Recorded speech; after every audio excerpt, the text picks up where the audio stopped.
Dans cette séance, on va traiter les propriétés physiques des liquides et on commence par les activités expérimentales et la première expérience. On verse successivement l'eau dans un bécher verre conique, puis on la transvase dans une fiole.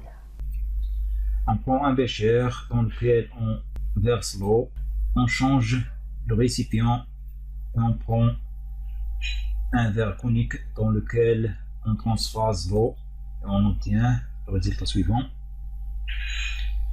Puis on change aussi le récipient et on prend une fiole dans laquelle on transvase l'eau et on obtient le résultat suivant. Donc on observe que l'eau change sa forme et prend la forme du récipient qui le contient. Et on dit que l'eau n'a pas de forme propre. Ici, la forme du bécher est cylindrique, donc l'eau prend la forme cylindrique. Ici, le verre a une forme conique et l'eau prend la forme conique. Ici, dans la fiole, l'eau prend la forme de la fiole. إذا نلاحظ أن الماء يأخذ شكل الإناء الذي يوجد فيه، ونقول أن الماء ليس له شكل خاص، يعني يتغير شكله حسب الإناء الذي يوجد فيه. Observation et interprétation, ملاحظة وتفسير. L'eau prend la forme du récipient dans lequel elle se trouve.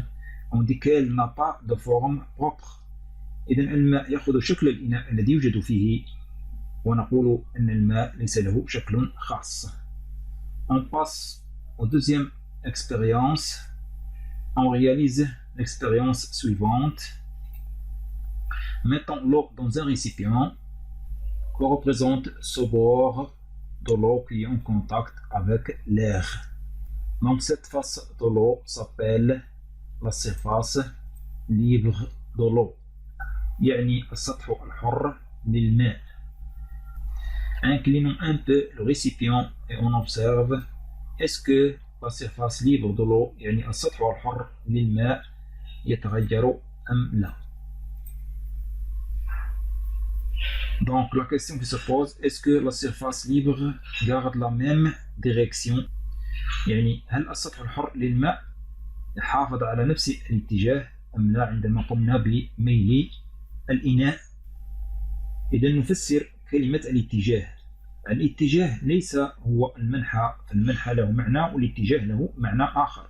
نعطي مثال نجمع فيه المنحى والاتجاه.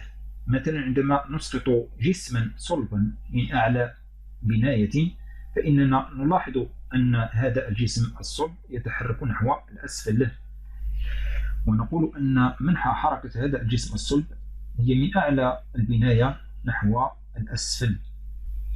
والخط الذي يرسمه الجسم خلال السقوط هو مستقيم رأسي، ونقول أن حركة الجسم لها اتجاه رأسي.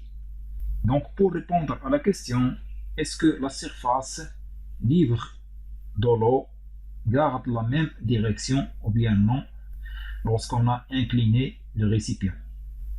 Pour cela, on trace une droite passant par la surface libre du premier état, c'est-à-dire avant l'inclinaison du récipient, et on trace aussi une autre droite passant par la surface libre du deuxième état, c'est-à-dire après l'inclinaison du récipient, et on compare les deux traits. Est-ce que les deux traits sont en parallèle ou non? On observe que les deux traits sont parallèles et par suite la surface libre de l'eau garde la même direction et on dit que la surface libre de l'eau est plane. Donc la surface libre de l'eau garde la même direction, donc elle est plane. السطح الحر للماء السائل يحافظ على نفس الاتجاه، ونقول إذن للماء سطح مستوي. Et on pose aussi la question dans quel plan se trouve la surface libre de l'eau. يعني هل للسطح الحر مستوى رأسي أم مائل أم أفقي؟ من أجل ذلك نحقق التجربة التالية. On réalise le montage suivant. Que signifie ça? C'est un fil à plomb. Et que signifie ça? C'est un support dans lequel on a suspendu ce fil à plomb. Et c'est quoi ça? C'est un équerre. Puis on pose des questions. Petit A, quelle est la direction du fil à plomb? Voilà la direction du fil à plomb, comment elle est. Petit B, quelle est la direction des bords inférieurs de l'équerre? Voilà le bord inférieur de l'équerre. Petit C, que prouve cette expérience? يعني ماذا تبين لنا هذه التجربة؟ On répond à ces questions et on commence par la question A.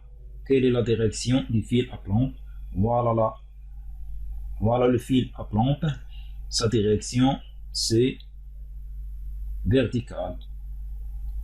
Donc, la direction du fil à plomb est verticale. اتجاه الخيط رأسي. لماذا؟ لأن كل خيط معلق له اتجاه رأسي. La question petit b, quelle est la direction du bord inférieur de l'équerre? Puisque le fil à plomb qui a une direction verticale coïncide avec la hauteur de l'équerre, donc le bord inférieur de l'équerre est horizontal, car le fil à plomb et le bord inférieur de l'équerre sont perpendiculaires. La réponse, la direction du bord inférieur de l'équerre est horizontale. La question petit c, que prouve cette expérience? Le bord inférieur de l'équerre et la surface libre de l'eau sont confondus, donc cette expérience montre que la surface libre de l'eau est horizontale, puisque le bord inférieur de l'équerre est horizontal. Donc cette expérience montre que la surface libre de l'eau est horizontale. Donc observation et interprétation. La surface libre de l'eau dans un récipient est toujours plane et horizontale et ne dépend pas de la position du récipient. السطح الحر للماء الذي يوجد في إناء يكون دائما مستوٍ وأفقي ولا يتعلق بكيفية وضع الإناء. On rédige donc une conclusion. Les liquides n'ont pas de forme propre. La surface libre d'un liquide au repos est toujours plane et horizontale. Les liquides peuvent s'écouler, on les appelle des fluides. Les liquides ne peuvent pas être saisis avec les doigts. Exemple, vinaigre, huile, lait et ainsi de suite. إذن السوائل ليس لها شكل خاص. السطح الحر للسوائل عندما تكون في حالة سكون يكون دائما مستوٍ وأفقي. السوائل يمكنها أن تتميز بالجريان وتسمى من الموائع. السوائل لا يمكن مسكها بين الأصابع، مثال الخل، الزيت، الحليب وغير ذلك. La prochaine fois, on va traiter les propriétés physiques des gaz